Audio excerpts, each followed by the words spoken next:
Then it clicked for me, but it's actually on the same pavement as women getting blamed when they're raped. 100%. When you limit abortions, you don't stop them from happening. No. You just force women to risk their lives, basically. Time is money, so spend yours listening to me talk about things that are important to me and my people. Time is money.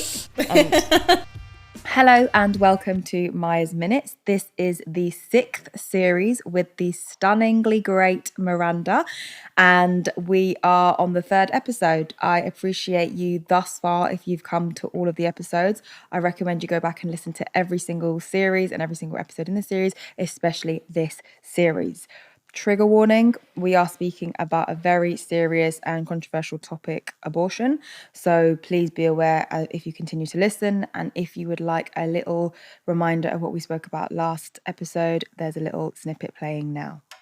I think it's like often taken out of context. Honestly. Like, this woman induced a late abortion. You just hear the headline and you think, oh my God, that's really bad. But you don't know the context. There could be a health complication that she found out and she just was too terrified and didn't have the mental capacity to deal with that. Fair enough. So thank you for joining. Let's get going. Hi. How are you doing? Yes, glad to be back. It's going to be a juicy couple eps, so I'm excited to How were you feeling after last recording? It's heavy, isn't it? It is heavy. And then sometimes you like overthink like things that you've said, and then you're thinking, don't know if I even got that point across, or if people are going to think I'm a psychopath for thinking a certain way, or people are going to be really offended. But it's just one of those subjects, isn't it, where it's just like you're going to upset certain people. 100%. And does that mean that you shouldn't be having the conversation?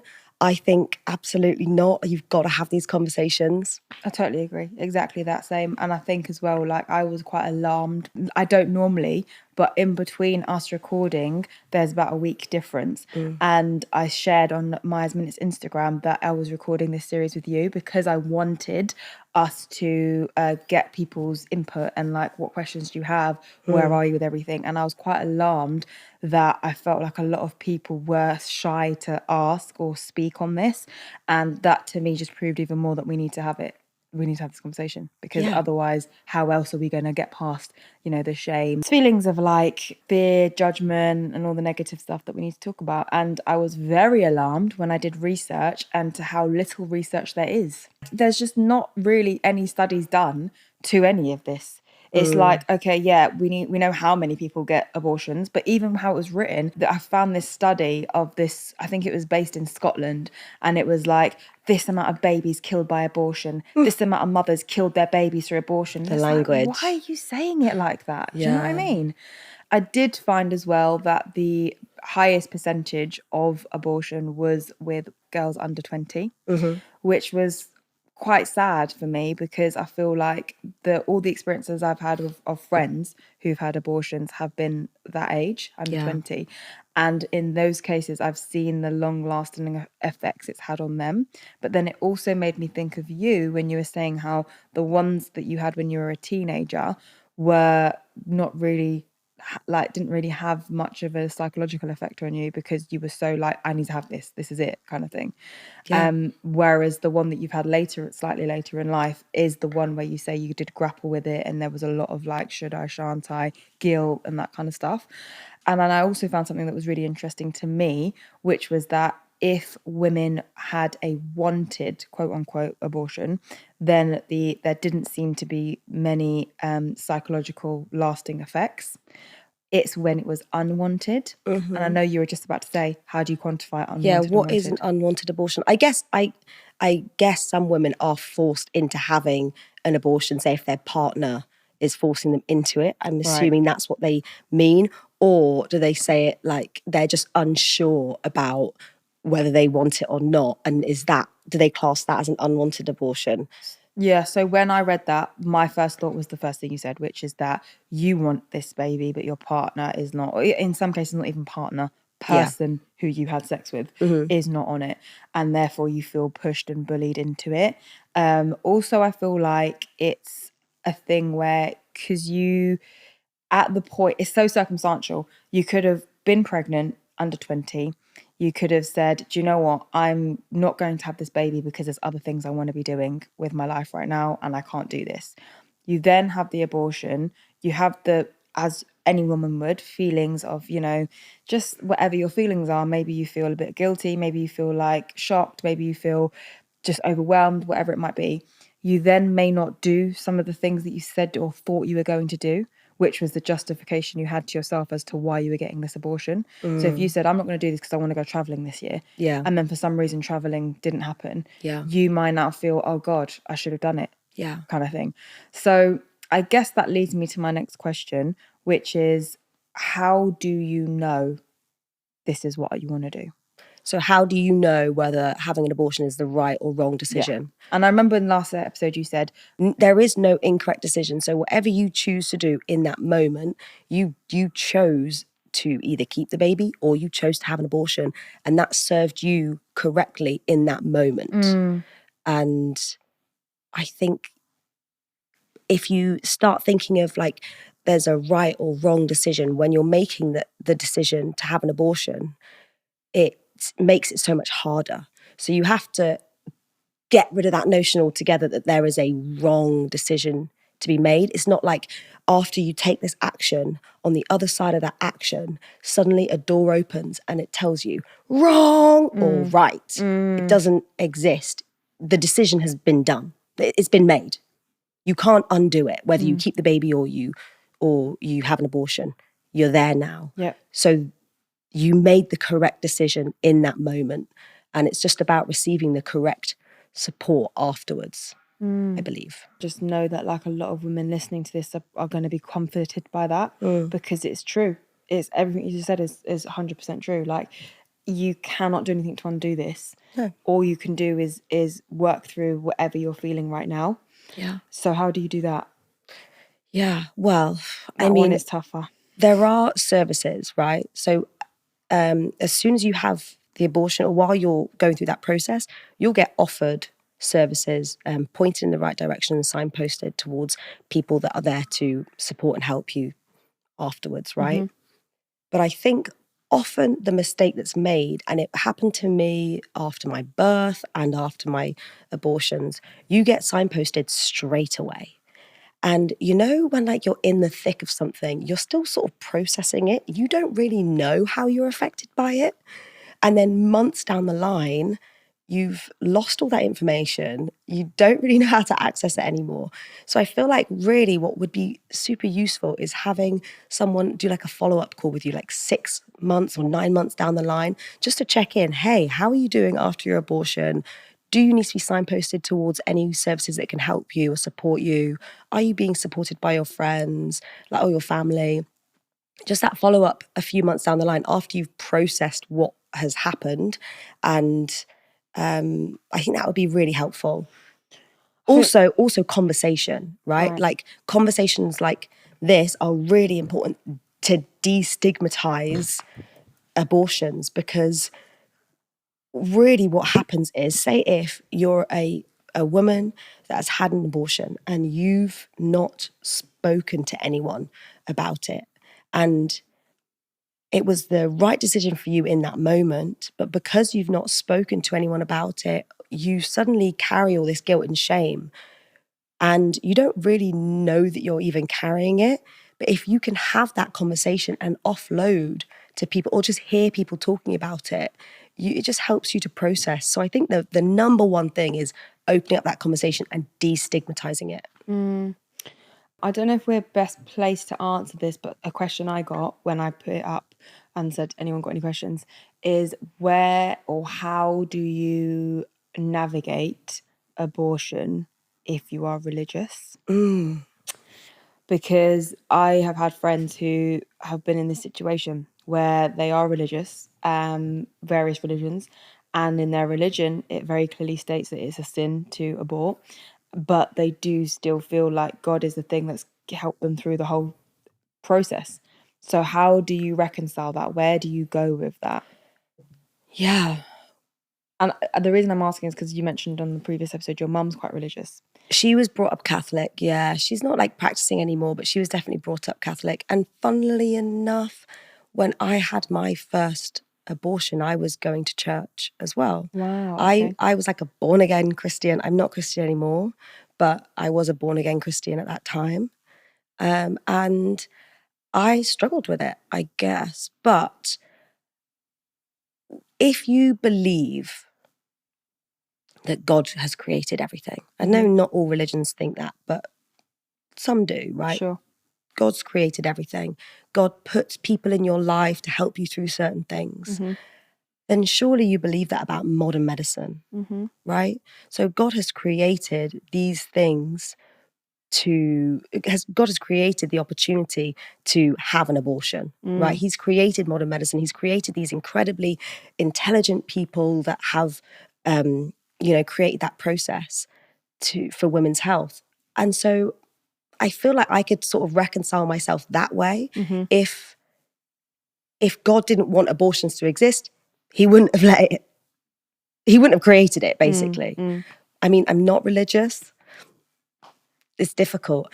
Also, I think it does come to a point where you have to think, I have to say, if you're religious, and I mean, this is a different point, I guess, but God believes in forgiveness, right? So say if, you can't really do the mental gymnastics for that first point, but you know that God loves you and God forgives. And if you can turn to God in this time and say, I did this sinful, quote unquote, sinful thing. Can you forgive me? He's never going to say no, right? But again, it's so hard for me to even think that way because I just cannot fathom it being sinful. But yeah, no. But I appreciate what you're saying, and like you said as well, at the time on one of yours, you were religious and you did struggle with it, so you can relate a bit in that sense. Yeah. But yeah, I think that because obviously it's completely off topic, but religion and culture are so commonly intertwined. So even though the religion may not explicitly say that you can't do that, the culture does. So then you're confused as to, have I done something against my religion? Have I done something against, you don't really know. It's just overwhelming in the whole scheme of things anyway. But that's an added thing that you're feeling like, oh my God, about, you don't know how to navigate it, basically. I guess as well, there's no religious scripture that says surely abortion is a sin, right? Because when the scriptures were written, there was no thing as abortion. So what it is murder, right? Murder's a sin. And do you believe that abortion is murder? See, I truthfully do not. There's some people that are anti-abortion and they really, truly to their bones think abortion is murder. I don't think that a fetus is a life yet. I think it's the beginning. It's cells that are forming and eventually it does become a life. But in those early stages, I truly, truly do not think that is a real life. And that is really nicely brings me to what gestational period or gestational limit actually means. So again, through doing the research, isn't it mind-blowing that none of this is taught? Surely it should be taught, But I digress. The lack of information. So yeah, I didn't know what gestational limit was, and you mentioned it last episode, so I thought I'd better find out. And essentially what it is the time you've been pregnant. And gestation obviously means being pregnant, creating life or growing life. And the gestational limit means how pregnant you can be when trying to seek an abortion. And in the UK, it's 24 weeks. And in Ireland, it's 20 weeks. And when I started rooting around, I was absolutely mind blown at how in so many places it's so much less, so many countries, let alone prohibited altogether, some places. And it's just so conditional. And the reason when I say that, I mean you can have an abortion if mother's life's in danger, can have an abortion if socioeconomic situation means that you have to. You can, all of these reasons, it's very if, like you said. And I think that is so true to how it is that we see abortion now, because so many of us, myself included, was very much you can have an abortion if this happens, or if you're in that kind of circumstance, or when that happens, then it's okay, but only then. And if it's coming from laws, and then already ingrained in people's minds. Like, no wonder we speak about it this way, and there's the shame and there's the stigma. So I think abortion is one of those very tricky topics, because if you think of another social or political issue, maybe if we put it that way, like knife crime, for example, if you ask the majority of minority men, who are the people who are typecasted as being the ones who carry knives and stab people and all the rest of it, they will say that the actual overwhelming reality is that there's a lot less knife crime than is put out in the media, and that is done on purpose to make people feel a certain way, etc. Whereas abortion is something that is put out there to be stigmatized, and people feel like, oh God, this is really bad. And then people also believe it. So it's like you don't even have to do much, because people already believe that. At least with the other political or social issues, the real people who are in those situations don't believe it, and they know this is just being done for another reason, or to typecast me or stereotype me. But with abortion, the women are internalizing this themselves, and they think, oh gosh, yeah, I am so bad. I am the worst. I have done all of these things. Yeah. And again, it's just lack of conversation, because the pressure to stay silent when you have an abortion. And I felt that, when I spoke out about it, and the backlash I got. I was just about to ask you about that. Yeah, people were really, I got told, why can't you just shut up and do it in silence? I got told that by someone that I know. And it's heartbreaking to think that so many women feel that already. And that's what keeps it so stigmatized. It's that pressure to shut up. Can you talk me through because the video I saw when you said about, the one that I think broke the internet, this was your most recent abortion, that video. That isn't the first time you've spoke about abortions. So what was your process? When was it that you were like, okay, I'm going to do this? Like, why? What led to that? How did you do that? Because you're also in the fitness industry, which I don't want to say is one of the worst industries to speak about these things, but typically it doesn't really go very skin deep, does it? No, you know what I mean? We only really talk Fair. about like how we're feeling, what we're eating, and how we're feeling as in like, today I feel strong, tomorrow I feel weak, like I'm feeling DOMS, like that kind of stuff. It's not very, and I've experienced this as well, because I've spoke quite openly about race and about the political situation with race and how women and ethnic minorities and that kind of stuff, and I felt the backlash on those kind of things. So something like abortion, I can only imagine. But I remember my process where I was just like, no, I've got this platform. I'm going to talk about this. This affects me. People here want to hear about this. They obviously don't have the ability to articulate confidence, environment, whatever that lets them do this. I need to do this. What was your reason or process? Honestly, there was no process. The first time I spoke about it, I didn't know that it was taboo still. Oh, wow. I didn't realise. I kind of just didn't, I never thought about it. So back in the day, I was working at this gym, and every Friday I would run a charity class. So my Friday evening class, whatever I earned from it, I would donate to different charities, and they were always women focused. And one week I was supporting a pro-abortion charity, because it was when the whole Ireland conversation was going on, and lots of protests there. Must have been back in 2018. From the research. Yeah. So that's the first time I spoke about my abortions that I had.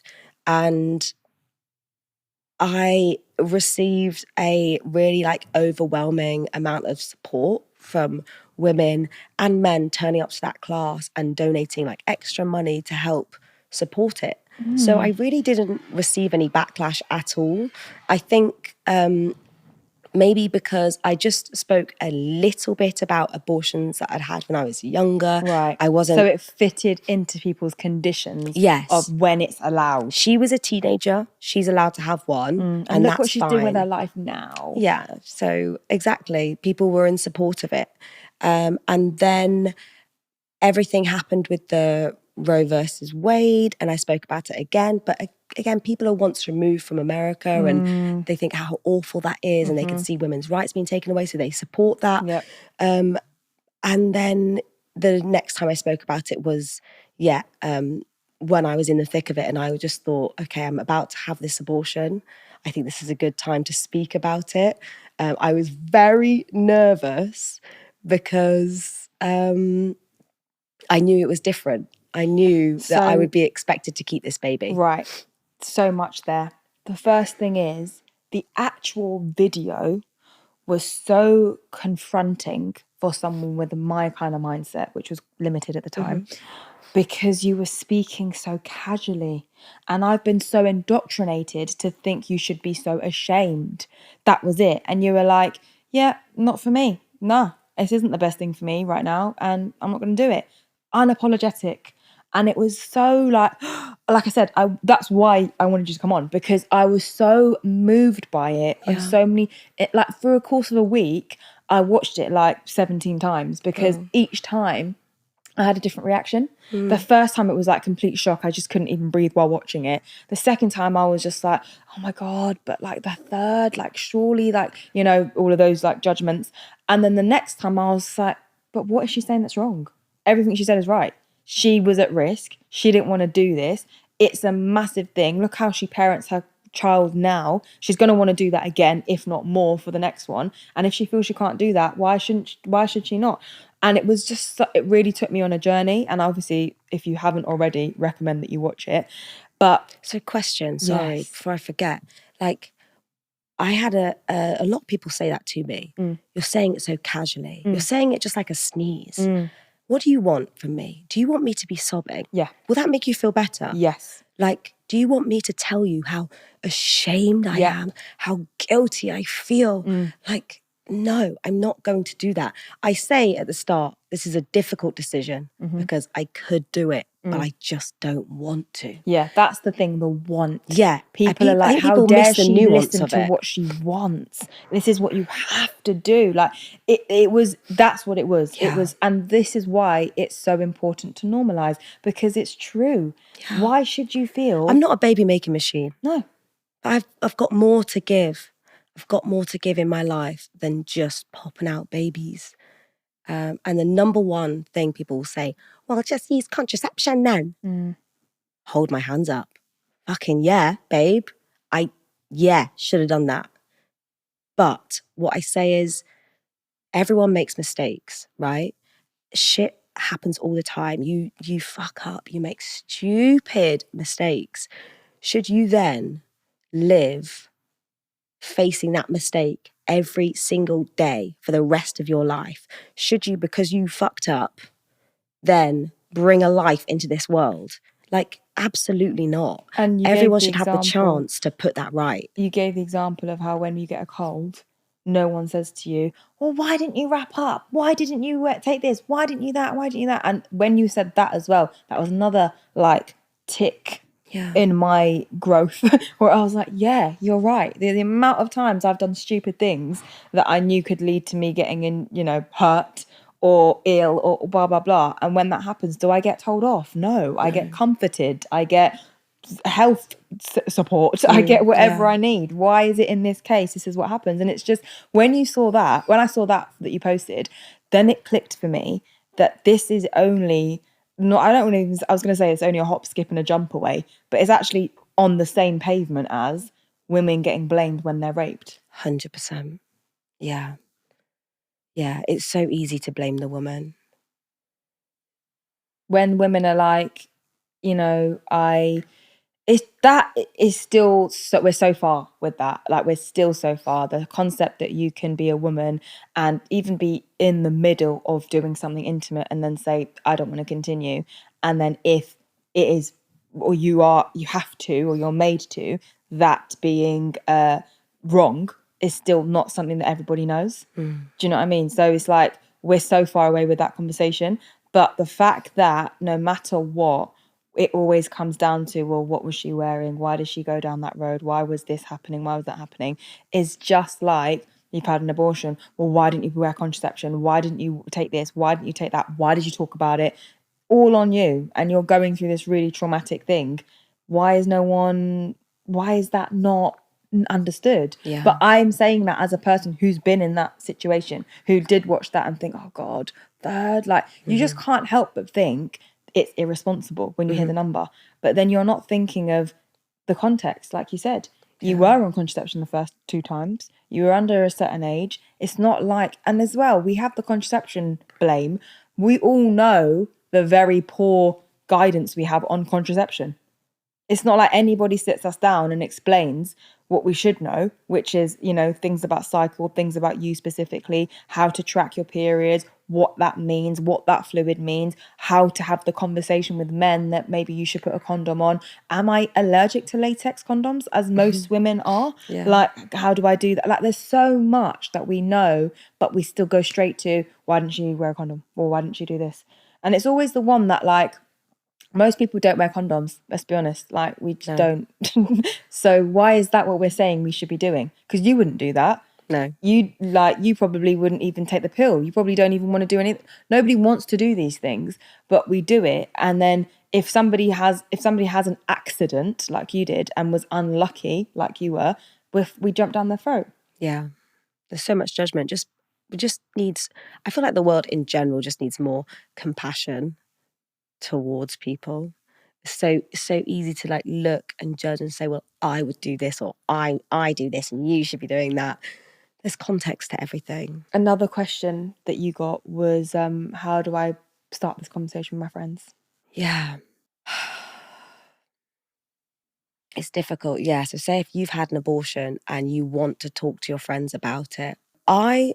If I look at my friendship group, I mean, I don't know if my friendship group is quite unique, but like we're very open in general, and we do talk about sex and wanking and boys and shitting and just everything. So if you find that you are actually in like a very different friendship group, you feel quite judged by your friends, I mean, firstly, maybe look for some new friends. If you feel like they are going to judge you for it, or you know they're going to judge you for it, maybe they're not the right people for you. I would also love to say that the world is full of good people. And just because you've never spoken about abortion with your friends doesn't mean that they're going to react badly. So say my friend, I think I spoke about it in one of the earlier episodes, like my friend reached out to me out the blue and was like, oh, you know, I've had an abortion. I feel really sad about it. I've been carrying it around. I've not spoken to anyone. I don't think I'd spoken about it online or to her at that point.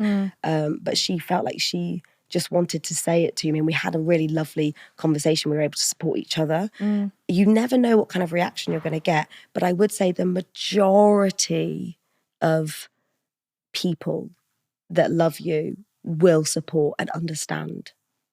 And it's, you know, if I think about me, it's very easy to focus on the few people in my life that reacted badly.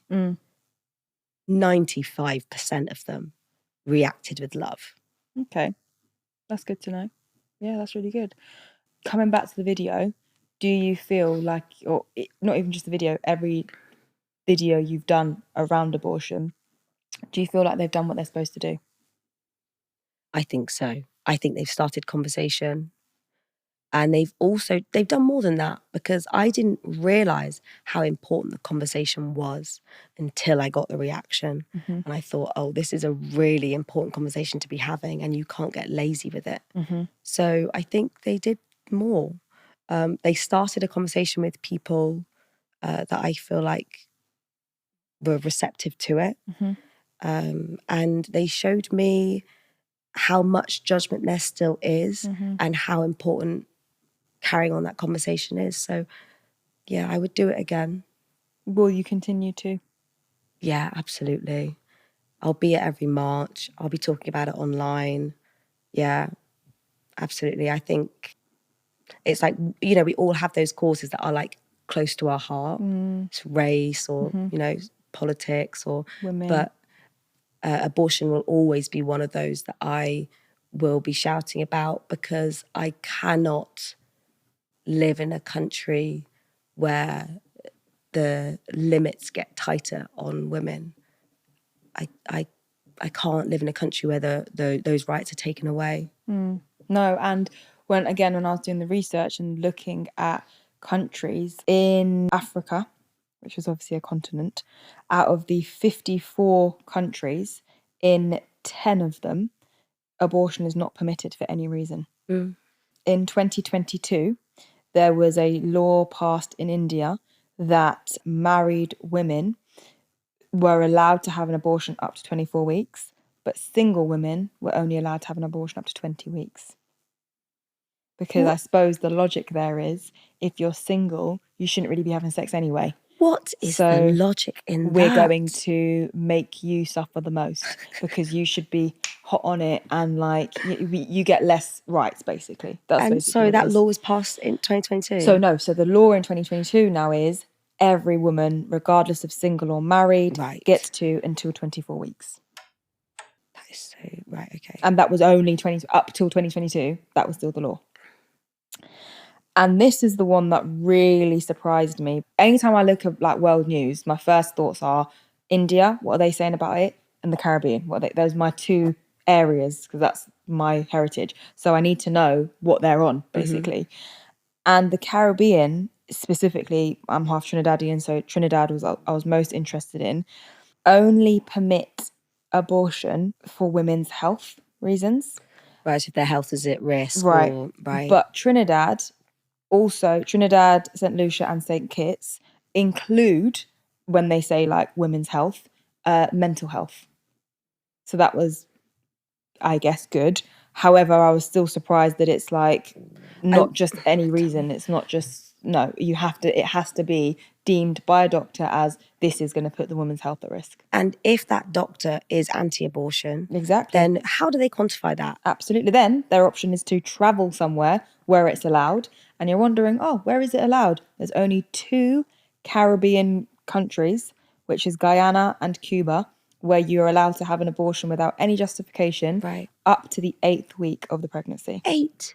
So how elitist is that? You're thinking you only really find out you're pregnant 4, 5, sometimes 6 weeks. And then these women have to scramble together 2 weeks to afford a plane and accommodation and to, live out there for, you might be there for a week or so because you don't know how you're going to heal afterwards. Could be cancelled. You don't, like, so many things. So elitist. And I was so surprised by that.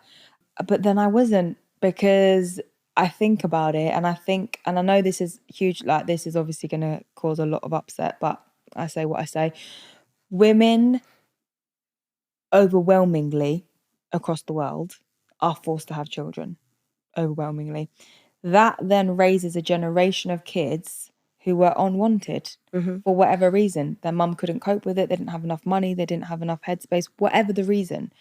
What damage do you think that does to that kid growing up intrinsically knowing I was a burden on my mum, she didn't really want me? Sometimes they are told by their mum. Do you know what I mean? They can be so tired and at their wits' end that they just shout it out. Like, I've seen things where that happens, like maybe shows or experiences from people I know. That's not uncommon. So it's like, if you look at a lot of the, I guess, places and even like the family unit breakup and stuff where that is most common, and you look at the kids who are the result of these parents who didn't necessarily want them and couldn't afford them or whatever, it makes sense as to why later on in their life, when they then start their own families, they don't have the ability to either stick with the family, keep the family together, or put in the necessary work to nurture everything and whatever. And that's, a worldwide thing. I'm not saying that just because of the statistics I'm saying about the Caribbean, but it really made me think when I thought, wow, there's actually countries that prohibit this altogether. Look at the state of some of these countries and the populations and the happiness and the perception that people have of themselves. Yeah, and you've also got to think, like, when that baby's growing, it's soaking up all of that as it's growing. Epigenetics, yeah, 100%. And in Antigua and Dominica, it's only to save a woman's life. Those are the only reasons you can do it. Barbados, Belize, St. Vincent, Grenadine allow or permit abortion for socio-economic reasons. So if the mother can show that she cannot afford a baby, then she'll be permitted an abortion. And the worst part was in Aruba, Suriname, the Carriacou, I don't know if I'm saying that correctly, Jamaica and the Dominican Republic, totally prohibited. Yeah. Not allowed one bit. which is so shocking. Yeah. Because if you're not being taught about contraception, you're not being guided on, like, you know, having sex and how to do it safely and stuff like that. Even in this case as well, rape, incest, like so many things. And no, you can't. It's prohibited. I would love to know the stats on how many illegal abortions happen and how many women die in those countries. Loads. Because that's but what you do those when stats you are hard to hold because they don't even get reported. When you limit abortions, you don't stop them from happening. No. You just force women into to risk their lives, basically. Yep. And that's another thing that came through as well in all the research. In countries where the laws on abortion are particularly restrictive, there are more abortions happening. Of course. Yeah. And countries where the laws are quite liberal, there are less. Interesting. I think that is also due to the fact that if there are liberal abortion laws, chances are there's a bigger discussion and shameless discussion around safe sex, contraception, and all the rest of it, which leads me to another point, which is that you got a question. How do I feel less shame about masturbating? Yes, you say masturbating. Yeah, what do you say? I say masturbating. Not in them. Really? Do you say bath or bath? I say bath. Do you say... Mate, you don't say masturbation. Do you say grass or grass? I say grass. When I was in Nottingham, I say grass. Well, there but we now go. I say grass. No, you've got to let us know, guys. I say what you say. Is it masturbation or is it masturbation? I mean, I would never even say I said wank. You say wanking, yeah. Wanking. So the guilt and shame about masturbation, I carried that until, I want to say, a couple months ago. It's something that I very recently dealt with. I feel like this is such a topic. Swerve. That's what we do. But... oh, wow. I carried guilt and shame about masturbation until I'm 29 now. So into my 29th year. And I really had to go on like a deep dive journey as to where that shame came from. Who made me feel shame about masturbation, self-pleasure? And I think that's maybe where you need to start. Have you ever had shame with masturbation? I suppose shame, yes, because I haven't done it. Like, you know, growing up, like that wasn't something I thought was on the table for me. Right. But no shame in the point of like, if I wanted to, I would kind of thing. Right. I'm more on a thing of, it's just quite alien to me because, like I said, I don't think I was as earlyly sexual as you, for example. Right. So by the age when I started to want to have sex, I just had sex. Like it was, I was in relationships or I was actually having sex. So at that point, it didn't really figure for me. Right. And now I'm at a stage where like, it's just not something that I even think about because I have actual sex enough.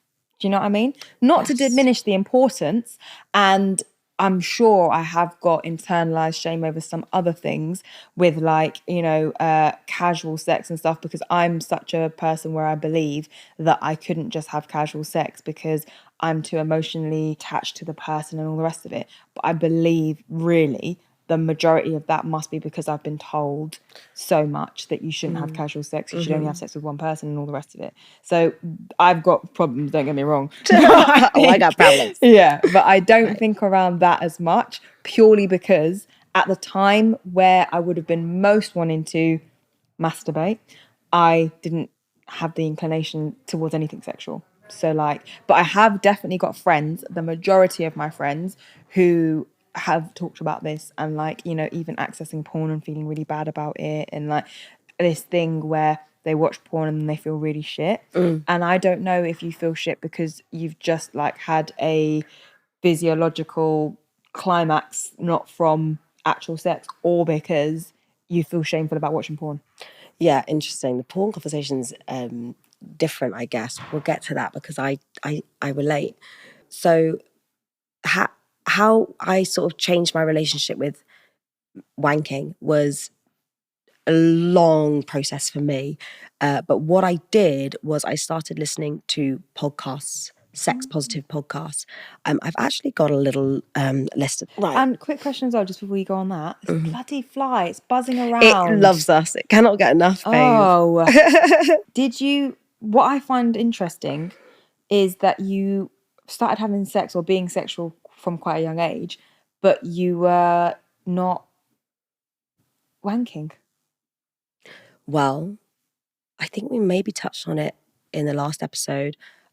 My early sexual experiences were not loving and supporting. So it was an abusive relationship. And so I was sexually active for someone else. Right. Okay, it was never about me, if that makes sense. Yeah. Okay. So like my own like self-pleasure journey has really only started now. Right. Yeah. Yeah. Okay, so these are the podcasts that I listen to sort of like, you know, start that conversation about self-pleasure and get rid of like the stigma in my head. Guys We Fucked, have you listened to that one? No, but I've been actually wanting to listen to more podcasts. This is great. Okay, Guys We Fucked is bro. It's these two girlfriends, that best friends, and they just talk about all these guys that they fuck. They get them on, they chat about it, they talk about one night stands, they talk about the toys that they love. Like, they are really great for just talking about sex super openly. Ridding the shame. Call Her Daddy, have you heard? I have, yeah. Brilliant. She's kind of swerved a little bit away from it now, but she used to have like a co-host early on. Then the show's changed, but it was, you know, all about like her one night stands, her crazy sexual experiences. Then it turned to more like, you know, self-improvement, but there is still like elements of like, you know, her sex life and the toys that she uses. And she again speaks about sex in such a positive way. Doing It by Hannah Witten. I don't know if you know her, but she was a YouTuber and she talked about, you know, women's issues like really early on before it was cool. And she speaks a lot about different toys. And so she's again, a really sex positive person and brilliant podcast. And the last one is the Sexual Happiness podcast. Again, really brilliant at just having those conversations about sex and wanking and just normalizing it for you, because if you have guilt and shame, it's probably just because you're not used to being in that environment where people are talking about it openly and normally. So yeah, that's what I would do. I would first figure out where that shame has come from. Who in your life, if ever, has made you feel ashamed about your own pleasure? Or was it, you know, was there a moment in time? And then once you like realize where it comes from, then you can start to change it by immersing yourself in sex positive content. Nice. Quick question. All of those podcasts, are any of the hosts or people on it non-white? Yeah, good question. No. And I don't know about the Sexual Happiness podcast because I've never seen their face. But I would argue no. Right. So the two things. Podcasts are good exactly for that reason, because I'm thinking of me when I was growing up. There was zero way I would be able to have that conversation with, like, obviously you wouldn't want to have it with your parents anyway, but that's where all of your shame and all the rest of it comes from. And if I was very immersed in either of my communities, there wouldn't be able to have it there either. And I know from my friends, the only way that this really conversation comes up or even happens with my like Black and Asian friends is when they've got to an age where they're like out of the home. So like uni or somewhere where they're no longer in the, you know, I suppose, incubator of their family to not feel that. Yeah. So podcasts are great for that reason, because you aren't actually having those conversations, you're just hearing them. But it doesn't help with the representation factor, because you could talk to me all day long about something. If you're a white woman, I'm just never going to relate as much as if I was hearing it from a Black or Asian woman. Yeah. So I guess from that perspective, I would encourage women who are from ethnic communities to maybe sort out and send in, if you know of any, sex positive conversations which are led by women who look like you. And also maybe start the conversation, or accept that like the conversation isn't going to happen in a way that you would like, or that is, I suppose, available to white women. it will just be a bit different, because I don't think there is a reality where it can be where you just, you know, have that conversation with your friends and crack on with your day. Like it's probably not going to be like that, but it doesn't mean that it doesn't have to happen at all. Yeah. There is obviously other ways you can have this conversation, get information, talk about things. And I'm always really concerned about these communities as well, because it's the lack of conversation, the lack of accessibility to conversation, which then leads to wrong information. Yeah. If you're only learning about sex and sexual health and even protection from old wives' tales, really. My mum used to say that if you have sex on your period, you can't do this, for example, and you do have sex on your period and you do get pregnant and there's not even that starting point of conversation, what do? You know? And that's how then we get abortions that are unsafe. We get women who are maybe unable to even access abortion full stop, and then are left with a child that they didn't necessarily want and have to raise. So it's so important. I make this plea to my sisters to really seek out that information. And also Maya's Minutes, that's what I'm here for. Like as I say in the beginning, this is the podcast where we speak about issues that are important to me and my people. And that's what I mean. Like these conversations weren't around when I was younger, and if they were, they definitely weren't on a podcast.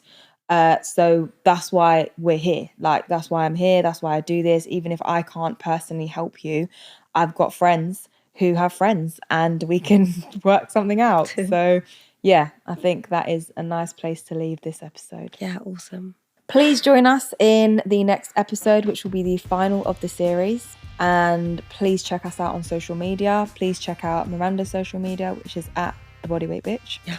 And we will see you in the final episode. Thank you.